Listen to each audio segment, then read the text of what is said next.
Guys, very good morning. Welcome to Rameswaram. ನಾನಿವಾಗ ಎಲ್ಲಿದ್ದೀನಿ ಗೊತ್ತಾ? ರಾಮೇಶ್ವರದಲ್ಲಿದ್ದೀನಿ. ಸಡನ್ ಆಗಿ ನಾನು ತುಂಬ ದಿನದಿಂದ ಅನ್ಕೊತಾ ಇದ್ದೆ ರಾಮೇಶ್ವರ ಬರಬೇಕು ಅಂತ. ಆದರೆ ನಾನು ಬರೋಕ್ಕೆ ಆಗಿರಲಿಲ್ಲ. ನಿನ್ನೆ ದಿನ ರಾತ್ರಿ ಬುಕ್ಕಿಂಗ್ ಕೂಡ ಮಾಡ್ಕೊಳ್ದೆ ಬಂದ್ಬಿಟ್ಟೆ. ಆದರೆ ಟೈಮ್ ಆಗೋಗಿದ್ರು ಕೂಡ ಬಸ್ಗಳೆಲ್ಲ ಹೊಂಟೋಗ್ಬಿಟ್ಟಿತ್ತು. 18 hour ಟ್ರಾವೆಲ್ ಇದೆ ಇಲ್ಲಿಗೆ. ಸೊ ಬೇಗ 7 o'clock 6 o'clock ಎಲ್ಲ ಹೊರಟ್ರೆ ಮತ್ತೆ 7 o'clock ಬರ್ಬೋದು. ಈ ನಾನು ಹೊರಟಿದ್ದು 10 ಗಂಟೆಗೆ ಹೋಗಿ ರೀಚ್ ಆದೆ. ಯಾವುದು ಬಸ್ ಇರಲಿಲ್ಲ. ಲಾಸ್ಟ್ 12 o'clock ಬಸ್ ಇತ್ತು. ಆ 12 o'clock ಬಸ್ಸು ಅದು ಹೆಬ್ಬಾಳ ಸೈಡಿಂದ ಬರಬೇಕಾಗಿತ್ತು. ಆನಂದರಾವ್ ಸರ್ಕಲ್ಗೆ, ಮೌರ್ಯ ಹೋಟೆಲ್ ಹತ್ರ. ಅಲ್ಲಿ ಸಿಗುತ್ತೆ ನಿಮಗೆ ಒಂದು ಜಸ್ಟ್ 1700 ಅಲ್ಲಿ ಸ್ಲೀಪರ್ ಬುಕ್ ಮಾಡಿಕೊಂಡ್ರೆ. ಧನುಷ್ಕೋಡಿಗೆ ಬಂದಿದ್ದೀನಿ. ಧನುಷ್ಕೋಡಿ ಅಂತ ಅಂದರೆ ರಾಮೇಶ್ವರಕ್ಕೆ ಬಂದಿದ್ದೀನಿ. ನೆಕ್ಸ್ಟು ಇಲ್ಲಿಂದ ರಾಮೇಶ್ವರ 20 ಕಿಲೋಮೀಟರ್ ಇದೆ. ಈಗ ಒಂದು ಹೋಟೆಲಲ್ಲಿ ಬಂದು ಮುಖ ತೊಳ್ಕೊಂಡು ದೋಸೆ ತಿಂತಾ ಇದ್ದೀನಿ. ಸೊ ಇಲ್ಲಿಂದ 1.5 ಕಿಲೋಮೀಟರ್ ಟೆಂಪಲ್ ಇದೆ. ಏನಾಗುತ್ತೆ ಹೋಗೋಣ ಬನ್ನಿ. ತಾನೇ ಒಂದು ದೋಸೆ ಎಲ್ಲ ತಿಂದ್ಕೊಂಡು ಸೊ ಟೆಂಪಲ್ ಬಸ್ ಇದೆ ಇಲ್ಲಿಂದ 1.5 ಕಿಲೋಮೀಟರು. ಆ ಬಸ್ನ ತೊಗೊಂಡಿದ್ದೀನಿ. ಸೊ ಟೆಂಪಲ್ಗೆ ಡೈರೆಕ್ಟಾಗಿ ಹೋಗುತ್ತೆ. ಆಟೋಗಳು ಕೂಡ ಇದೆ, ಆಟೋದಲ್ಲಿ ಕೂಡ ಹೋಗ್ಬೋದು. ಇಲ್ಲಿ ಎಷ್ಟು ಬಿಸಿಲಾಗ್ತಾ ಇದೆ ಅಂತಂದರೆ ಪಾಪ್ಕಾರ್ನ್ ಹಾಕ್ಬಿಡ್ತಾ ಇದ್ದೀನಿ, ಕರೆದೋಗ್ಬಿಡ್ತಾ ಇದ್ದೀನಿ ಅಷ್ಟೊಂದು. ನಾನು ಬೇರೆ ಬ್ಲ್ಯಾಕ್ ಡ್ರೆಸ್ ಹಾಕ್ಕೊಂಡಿದ್ದೀನಿ. ಬಿಸಿಲು ಹೆಂಗೆ ಹೊಡಿತಾ ಇದೆ ಅಂದರೆ ಆಚೆಗೆ 11:30 ಅಷ್ಟರಲ್ಲೇ ಇಷ್ಟೊಂದು ಬಿಸಿಲಾಗ್ಬಿಟ್ಟಿದೆ. ಸೊ ಟೆಂಪಲ್ ಕಡೆ ಈಗ ಹೋಗ್ತಾ ಇದ್ದೀವಿ ನಮ್ಮ ಪಯಣ. ಫ್ರೆಂಡ್ಸ್, ಇವಾಗ ನಾನು ಫಸ್ಟ್ ಟೈಮ್ ಬಂದಿರೋದಕ್ಕೆ ನನಗೇನು ಡೀಟೇಲ್ಸ್ ಗೊತ್ತಿರಲಿಲ್ಲ. ಇಲ್ಲಿ ಸಮುದ್ರ ಅಂತ ಇದೆ ಅಂತೆ. ಅಲ್ಲಿ ಫಸ್ಟು ಸ್ನಾನ ಮಾಡ್ಕೋಬೇಕು. ಅಲ್ಲಿ ಸ್ನಾನ ಮಾಡ್ಕೊಂಡಾದ್ಮೇಲೆ ಆ ದೇವಸ್ಥಾನ ಇದೆಯಲ್ಲ, ಆ ದೇವಸ್ಥಾನದ ಒಳಗಡೆ 9 ಕೋಣ ಇದೆ ಅಂತಲ್ಲ, ಅಲ್ಲಿ ಸ್ನಾನ ಮಾಡಬೇಕು. ಅಲ್ಲಿ ಆದಮೇಲೆ ಲಾಸ್ಟಲ್ಲೇ ಡ್ರೆಸ್ ಚೇಂಜ್ ಮಾಡಿಕೊಂಡು ದೇವಸ್ಥಾನದ ಒಳಗಡೆ ದರ್ಶನಕ್ಕೆ ಹೋಗ್ಬೇಕಂತ ಹೇಳಿದ್ರು. ಇವಾಗ ತಾನೇ ಫಸ್ಟು ಅಂದರೆ 1 ಗಂಟೆಗೆಲ್ಲ ಕ್ಲೋಸ್ ಮಾಡಿಬಿಡ್ತಾರೆ ಟೆಂಪಲು. ಅಷ್ಟರಲ್ಲಿ ನಾನು ಸಮುದ್ರದಲ್ಲಿ ಸ್ನಾನ ಮಾಡೋಕ್ಕೆ ಹೋಗ್ತಾ ಇದ್ದೀನಿ. ಬನ್ನಿ.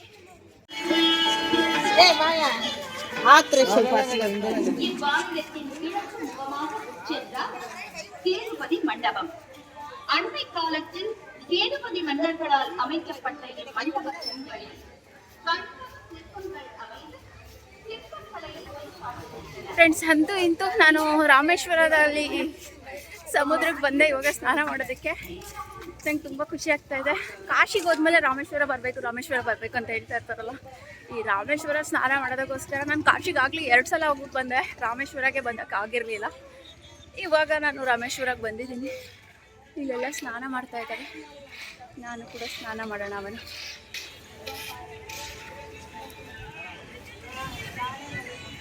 ಅಂತೂ ಇಂತೂ ನಾನು ಬಂದೆ ಒಳಗಡೆ. ಹೀಗಾದರೆ ಇವಾಗ ನಾನು ಏನಪ್ಪ ಮಾಡೋದು ನನಗೆ ಗೊತ್ತಾಗ್ತಾ ಇಲ್ಲ. ಯಾಕೆಂತಂದರೆ ನಾನು ಸೆಲ್ಫಿ ಸ್ಟಿಕ್ ಕೂಡ ತಗೊಂಡು ಬಂದಿಲ್ಲ. ಸೊ ಸೆಲ್ಫಿ ಸ್ಟಿಕ್ ತಗೊಂಡು ಬಂದಿದ್ರೆ ನಾನು ಒಬ್ಬಳೇ ಇರ್ತಾ ಇದ್ನಲ್ಲ, ನಾನೇ ವಿಡಿಯೋ ಮಾಡ್ಕೋಬೋದಾಗಿತ್ತು. ಇವಾಗ ಇಲ್ಲಿಟ್ಟರೆ ನಾನು ಕಾಣಿಸ್ತೀನೋ ಇಲ್ವೋ ಗೊತ್ತಿಲ್ಲ, ಬಟ್ ಅಲ್ಲಿ ಮೇಲ್ಗಡೆ ಇರೋ ಟಾಪ್ನ ಬಿಟ್ಬಿಡ್ತೀನಿ. ಇವಾಗ ಸ್ನಾನ ಮಾಡೋಕ್ಕೆ ಹೋಗೋಣ. ನಾನು ಹೋಗ್ತೀನಿ ಒಳಗಡೆ.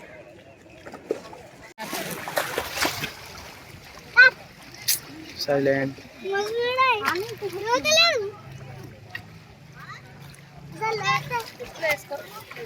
जूम करना.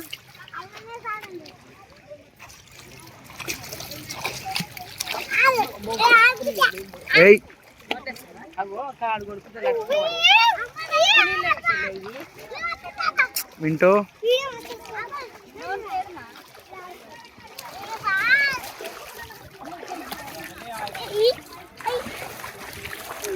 ए मिंटू जस्सू तीया कटला बावा कोणी मजा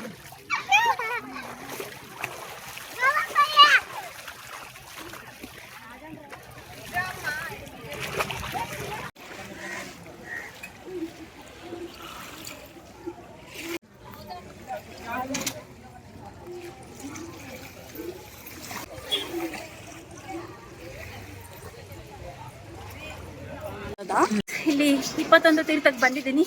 ಇಲ್ಲಿ ಟೈಮ್ ಆಗೋಗ್ತಾ ಇದೆ. ನಾನು ಅಲ್ಲಿ ಆಟ ಆಡ್ಕೊಂಡು ಟೈಮ್ ಆಗೋಯ್ತು. ಮತ್ತು ಇಲ್ಲಿ 25 ರೂಪಾಯಿ ಕೊಟ್ಟು ಈ ಟಿಕೆಟ್ ತೊಗೊಂಡಿದ್ದೀನಿ. ಈ ಟಿಕೆಟ್ನ ಹೊರಗಡೆ ಕೊಟ್ಟರೆ ಇದಲ್ಲದೆ ಕೂಡ ಒಂದೊಂದು ಕಡೆ ಉಯ್ಯೋಕ್ಕೆ ಒಬ್ಬೊಬ್ಬರು ಒಂದೊಂದು ಥರ ಕೇಳ್ತಾ ಇದ್ದಾರೆ ದುಡ್ಡು. 250 ರೂಪಾಯಿ ಅಂತ 21 ಕೋಣದಲ್ಲಿ ಉಯ್ಯೋಕ್ಕೆ. ಈಗ ಆಲ್ರೆಡಿ ಒಬ್ಬರು ಬುಕ್ ಮಾಡಿಬಿಟ್ಟು ಕರ್ಕೊಂಡು ಹೋಗ್ತಾ ಇದ್ದಾರೆ.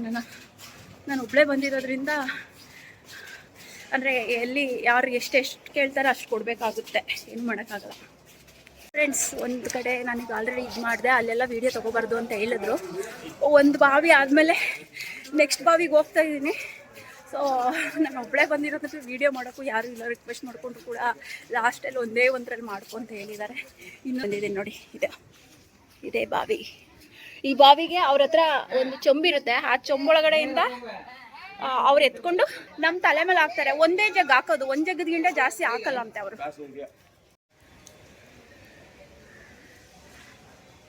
ಇದು ಕವಚ ತೀರ್ಥಂ ಅಂತ ಅಂದ್ಬಿಟ್ಟು 3ನೇ ತೀರ್ಥ. ಇದು ಗವಾಯ ತೀರ್ಥಂ ಅಂತ ಆಯಿತು. ಇನ್ನೊಂದು ಈಗ 6 ಬಂದಿದ್ದೀವಿ ನಾವು. 6 ಬಂದ್ಬಿಟ್ಟು 5 ನೀಲ ತೀರ್ಥಂ ನೋಡಿ, ಇವರೇ ಹೋಗ್ತಾ ಇರೋದು ನಮಗೆ. ಇವಾಗ ನಾವು 7ನೇ ತೀರ್ಥಗೆ ಬಂದಿದ್ದೀವಿ. 7ನೇ ತೀರ್ಥ ಬಂದು ಕೊಳದಲ್ಲಿದೆ. ಕೊಳ ಅಂತ ಅಂದರೆ ಯಾವ ನೋಡಿ, ಇದೆ 7ನೇ ತೀರ್ಥ. ಒಳಗಡೆ ಎಲ್ಲ ಎಷ್ಟು ಚೆನ್ನಾಗಿ ಬೆಳ್ಕೊಂಡಿದೆ, ತಾವರೆ ಹೂವೆಲ್ಲ ಬೆಳ್ಕೊಂಡಿದೆ.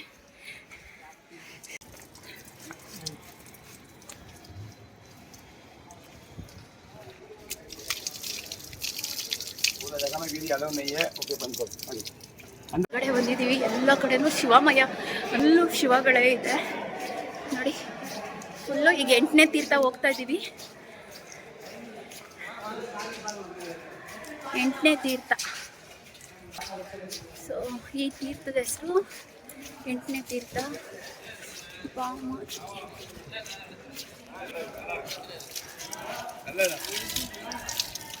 ಬಾವಿನಲ್ಲಿ 3 ಇದೆ. ಆ 3 ಏನು ಗೊತ್ತಾ, ಸಾವಿತ್ರಿ ತೀರ್ಥಂ, ಗಾಯತ್ರಿ ತೀರ್ಥಂ, ಸರಸ್ವತಿ ತೀರ್ಥಂ ಎಲ್ಲ ಒಂದೇ ಕಡೆ ಸಿಗುತ್ತೆ. ಸೊ ಇದಾದಮೇಲೆ ಅಲ್ಲಿ ಮುಂದೆ ಹೋಗ್ತಾ ಇರ್ತೀವಿ. ಸೊ ಇದು ಲಾಸ್ಟ್ ಕೊನೆ ಅಂದರೆ ಇದು ಬರುತ್ತೆ ಅಂತ, ಕೋಡಿ ತೀರ್ಥ.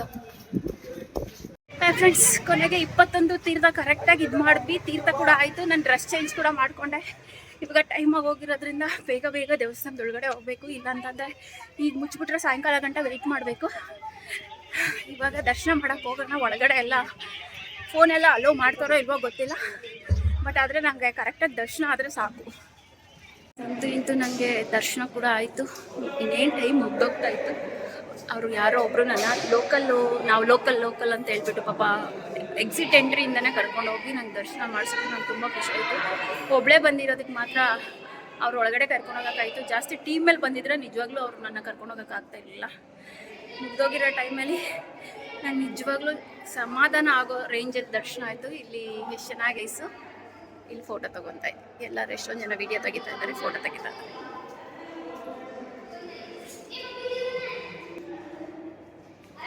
ನಾನು ರಾಮೇಶ್ವರ ಬಂದರೂ ಶನೇಶ್ವರನ ಕಾಟ ತಪ್ಪಲ್ಲ ನನಗೆ. ಇಲ್ಲಿ ಒಬ್ರನ್ನ ಫ್ರೆಂಡ್ ಮಾಡ್ಕೊಂಡ ನೀವಲ್ಲ. ಆ್ಯಕ್ಚುಲಿ ನಾನು ಎಲ್ಲ ಕಡೆ ಹೋದ್ರು ಫ್ರೆಂಡ್ಸ್ ಮಾಡ್ಕೊತೀನಿ, ಫಾರಿನಲ್ಲಿ ಹೋದ್ರು ಫ್ರೆಂಡ್ ಮಾಡ್ಕೊತೀನಿ. ಆ್ಯಕ್ಚುಲಿ ಇಲ್ಲಿ ಫೋಟೋ ತೆಗಿಯೋಕ್ಕೆ ಒಬ್ಬರು ನಮ್ಮ ಕನ್ನಡದವರೇ ಫ್ರೆಂಡ್ಸ್ ಸಿಕ್ಕಿದ್ರು. ಸ್ಯಾರಿ ಉಟ್ಕೊಂಡು ಹೋಗ್ತಾ ಇದ್ರು. ಅವ್ರನ್ನ ನೋಡ್ಬಿಟ್ಟು ನಾನೇ ಮಾತಾಡಿಸ್ದೆ. ಸೊ ಅವರು ನನಗೆ ಫೋಟೋ ತಗೊಂಡ್ರು, ನಾನು ಅವ್ರ ಫೋಟೋ ತಗೊಂಡೆ. ನಾನು ಎಲ್ಲ ಕಡೆ ಹೋದ್ರೂ ಫ್ರೆಂಡ್ಶಿಪ್ ಮಾಡ್ಕೊಬಿಟ್ಟು ಇವಾಗ ನಾವಿಬ್ರು ಇಲ್ಲಿ ಪ್ರಸಾದ ತಗೊಳಕ್ಕೆ ಅಂತ ಒಳಗಡೆ ಬಂದಿದ್ವಿ. ಹೇಗನ್ನಿಸ್ತು? ಚೆನ್ನಾಗಿತ್ತು. ಅದು ತಮಿಳ್ನಾಡಲ್ಲಿ ಕನ್ನಡದವ್ರು ಸಿಕ್ಬಿಟ್ರೆ ಒಂಥರ ಏನೋ ಖುಷಿ ಆಗೋ ಥರ ಇವರು ಫೀಲ್ ಆಗ್ತಾ ಇದ್ರು. ನಾನು ಅದೇ ಅನ್ಕೊತಾ ಇದ್ದೆ. ಎಲ್ಲಾದ್ರೂ ನಮ್ಮ ಕಡೆಯವ್ರು ಸಿಕ್ಬಿಟ್ರೆ ಮಾತಾಡೋದಕ್ಕೆ ಎಷ್ಟೊಂದು ಮಾತಾಡ್ಕೊತಾ ಇದೀವಿ ನಾವು ಆಲ್ರೆಡಿ. ಎಷ್ಟೊಂದು ಹಳೆ ಫ್ರೆಂಡ್ ಥರ ಫೀಲ್ ಆಗ್ತಾ ಇದೆ. ಇವರು ಒಬ್ಬರೇ ಬಂದಿದ್ದಾರೆ, ನಂತರ ಅಲೋನ್ ಟ್ರಾವೆಲರು. ಬಟ್ ಇಲ್ಲಿವರೆಗೂ ಇದೇ ಫಸ್ಟ್ ಟೈಮ್ ನಿಮ್ಮದು? ಇದು ಫಸ್ಟ್ ಟೈಮ್. ಬಟ್ ನಾನು ತುಂಬ ಸಲ ಬೇರೆ ಕಡೆ ಎಲ್ಲ ಟ್ರಾವೆಲ್ ಮಾಡಿದ್ದೀನಿ. ಸೊ ಹೊಸ ಫ್ರೆಂಡ್ ಇವರು ನಮಗೆ. ನಿಮ್ಮ ಹೆಸರು? ನಾನು ಶೌನುಷಾ ಅಂತ. ಎಲ್ಲಿಯವ್ರು ನೀವು? ನಾನು I am basically from Kota Udupi, but ನಾನು ಇರೋದು ಬ್ಯಾಂಗ್ಳೂರ್.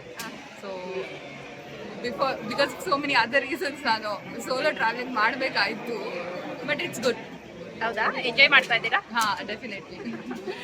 ನನಗೆ ಈ ಥರ ಈಗೆಲ್ಲ ಸ್ನಾನ ಮಾಡಿಕೊಂಡು ಡ್ರೆಸ್ ಎಲ್ಲ ಚೇಂಜ್ ಮಾಡಿಕೊಂಡು ಅಲ್ಲಿ ಹೋದಾಗ ಫೋಟೋ ತಗೋತಾ ಇದ್ದಾಗ ಎಷ್ಟೊಂದು ಜನ ಒಳಗಡೆ ನನಗೆ ಯಾರಾದರೂ ತಗೊಡೋರು ಇದ್ರೆ ಚೆನ್ನಾಗಿರುತ್ತಲ್ಲ ಅಂತ ಫೀಲ್ ಆಗ್ತಾ ಇತ್ತು. ಇವ್ರನ್ನ ನೋಡ್ಬಿಟ್ಟು ನನ್ನ ನೋಡ್ಬಿಟ್ಟು ಇವರು ನೋಡ್ತಾ ಇದ್ವಿ. ನೋಡ್ಬಿಟ್ಟು ಆಮೇಲೆ ಕೇಳೋದು ಹೆಂಗಪ್ಪ ಅಂದ್ಕೊಂಡು ಕೇಳ್ಬಿಟ್ಟು ಫೋಟೋ ತಗೊಂಡು ಆಲ್ರೆಡಿ ಫ್ರೆಂಡ್ಸ್ ಎಲ್ಲ ಆಗ್ಬಿಟ್ವಿ.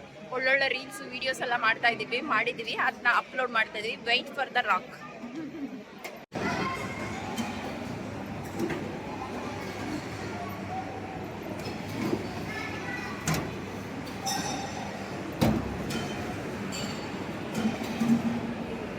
ಸೊ ಅದೆಲ್ಲ ಆಯಿತು. ಸೊ ಇವಾಗ ನಾನು ಧನುಷ್ಕೋಟಿಗೆ ಹೋಗ್ಬೇಕು ಅಂದ್ಕೊಂಡಿದ್ದೀನಿ. ಇಲ್ಲೆಲ್ಲ ಫೋಟೋಸ್ ತೊಗೊಂಡು ನಾನು ಚಪ್ಪಲಿ ಎಲ್ಲ ಹಾಕ್ಕೊಂಡು ಧನುಷ್ಕೋಟಿಗೆ ಹೋಗ್ತೀನಿ. ಇಲ್ಲಿಂದ ಬಸ್ ಎಲ್ಲ ಇದೆ. ಮತ್ತು ಎಲ್ಲ ಆಟೋದವ್ರನ್ನ ಏನಾದರೂ ನೀವು ತೊಗೋತೀವಿ ಅಂತ ಅಂದರೆ ಅವರು ಪರ್ ಪರ್ಸನ್ ಮತ್ತು ಒಂದು ಆಟೋಗೆ ಅನ್ನೋ ಥರ ಚಾರ್ಜ್ ಮಾಡ್ತಾರೆ. ಸೊ ಅವಾಗ ಅಂದರೆ ಆಂಜನೇಯ ಸ್ವಾಮಿ ಟೆಂಪಲ್ಲು ಮತ್ತು ಕೆಲವು ಅದೇ ಯಾವುದೋ ಪಿತೃಪಾದ ಅನ್ನೋ ಥರ ಎಲ್ಲ ಇದೆಯಂತೆ, ಅಲ್ಲೆಲ್ಲ ತೋರಿಸ್ಕೊಂಡು ಬರ್ತೀನಿ ಅಂತ ಹೇಳಿದ್ರು. ಬಟ್ ಅದಕ್ಕಿಂತ ನಾನು ಬೆಟರ್ ಧನುಷ್ಕೋಟಿಗೆ ಹೋಗೋಣ ಅಂತ ಅಂದ್ಕೊಂಡಿದ್ದೀನಿ. ಅಲ್ಲಿಂದ ಹೇಗಿರುತ್ತೆ ಧನುಷ್ಕೋಟಿ ಅಂತ ನೋಡೋಣ ಬನ್ನಿ.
ಬಸ್ ಒಳಗಡೆ ಗಂಟೆ ಬೀಳ್ತಾ ಇದೆ ಮುಖದ ಮೇಲೆ. ಮಳೆ ಹನಿ ಬೀಳುತ್ತಲ್ಲ ನೋಡಿ, ಇಲ್ಲಿ ನೋಡಿ ಸಮುದ್ರದ ಅಲೆಗಳು ಫುಲ್ಲು ಬೀಳ್ತಾ ಇದೆ. ಫುಲ್ಲು ನೋಡಿ ನೋಡಿ ನೋಡಿ ಎಷ್ಟು ಚೆನ್ನಾಗಿ ಬೀಳ್ತಾ ಇದೆ. ಓ ಮೈ ಗಾಡ್. ಅಂತೂ ಇಂದು ಕೊನೆಗೂ ನಾನು ರಾಮೇಶ್ವರದ ಧನುಷ್ಕೋಟಿಗೆ ಬಂದೆ. ಕೆಳಗಡೆ ಹೋಗೋಣ ಬನ್ನಿ ಫ್ರೆಂಡ್ಸ್. ನಾನು ಹೇಗೋ ಮಾಡಿ ಡ್ರೆಸ್ ಎಲ್ಲ ಚೇಂಜ್ ಮಾಡಿದೆ. ಹೆಂಗೆ ಅಂದರೆ ಮಳೆ ಬರೋ ಥರ ರೇಂಜ್ಗೆ ಪಕ್ಕ ನಿಂತ್ಕೊಂಡ್ರೆ ಆ ರೇಂಜ್ಗೆ ಗಾಳಿ ಹೆಂಗೆ ಬೀಸ್ತಾ ಇದೆ ಅಂದರೆ ನಮ್ಮನ್ನ ಆರಿಸ್ಕೊಂಡು ಹೋಗೋ ರೇಂಜ್ಗೆ ಗಾಳಿ ಬೀಸ್ತಾ ಇದೆ. ಈಗ ನೋಡಿ ತೋರಿಸಿ ಇಲ್ಲಿವರೆಗೂ. ಸೊ ನೋಡಿ ಗಾಳಿ ಅಂತೂ ಕೇಳಿಸ್ತಾನೆ ಇದೆ. ಹೆಂಗೆ ಯಪ್ಪ, ನಮ್ಗೆ ಏನು ಮಾತಾಡೋದು ಕೇಳಿಸ್ತಾ ಇಲ್ಲ ಅನ್ಸುತ್ತೆ. ಎಷ್ಟು ಆಳ ಇದೆ ಅಂತಾನೆ ಗೊತ್ತಾಗ್ತಾ ಇಲ್ಲ, ಅಷ್ಟು ದೊಡ್ಡ ಸಮುದ್ರ.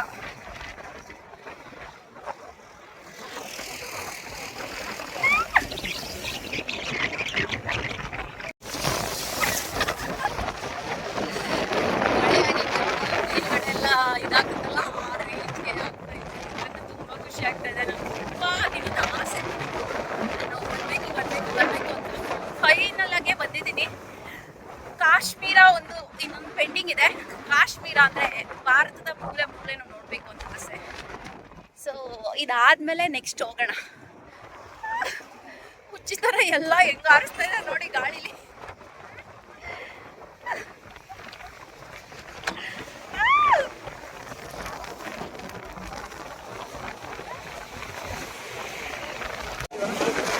ಫ್ರೆಂಡ್ಸ್ ಇಲ್ಲಿ ನೋಡಿ, ಇಲ್ಲಿ ಕಾಣಿಸುತ್ತೆ